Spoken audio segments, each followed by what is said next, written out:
بسم الله الرحمن الرحيم.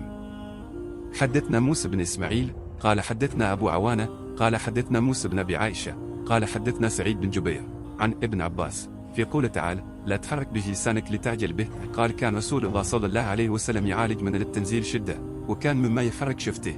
فقال ابن عباس: فأنا أحركهما لكم كما كان رسول الله صلى الله عليه وسلم يحركهما نقط. وقال سعيد: أنا أحركهما كما رأيت ابن عباس يحركهما نقط فحرك شفته.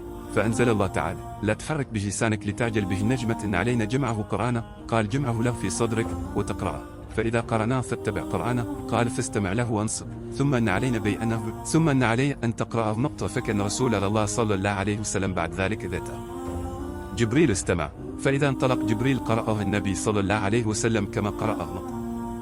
موسیٰ بن اسماعیل نے ہم سے حدیث بیان کی، ان کو ابو وانا نے خبر دی، ان سے موسیٰ ابن ابی عائشہ نے بیان کی، ان سے سعید بن جبیر نے، انہوں نے ابن عباس رضی اللہ عنہما سے کلام الہی لا تحریو بے لسانو لتوجل بے بلخ کی تفسیر کے سلسلہ میں سنا کہ رسول اللہ صلی اللہ علیہ وسلم نزول قرآن کے وقت بہت سختی محسوس فرمایا کرتے تھے، اور اس کی علامتوں میں سے ایک یہ تھی کہ یاد کرنے کے لیے آپ اپنے ہونٹوں کو ہلاتے تھے۔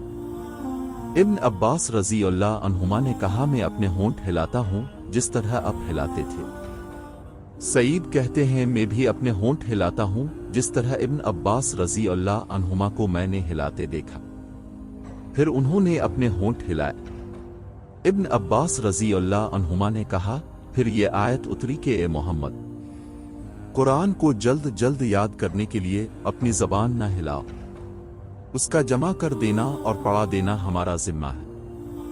حضرت ابن عباس رضی اللہ عنہما کہتے ہیں، یعنی قرآن آپ صلی اللہ علیہ وسلم کے دل میں جمع دینا اور پڑھا دینا ہمارے ذمہ ہے، پھر جب ہم پڑھ چکی تو اس پڑھے ہوئے کی اتباع کرو۔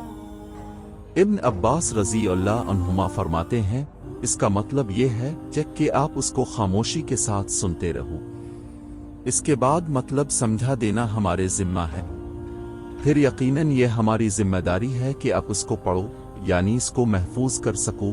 چنانچہ اس کے بعد جب آپ کے پاس حضرت جبرائیل علیہ السلام وحی لے کر آتے تو آپ توجہ سے سنتے، جب وہ چلے جاتے تو رسول اللہ صلی اللہ علیہ وسلم اس وحی کو اسی طرح پڑھتے جس طرح حضرت جبرائیل علیہ السلام نے اسے پڑھا تھا۔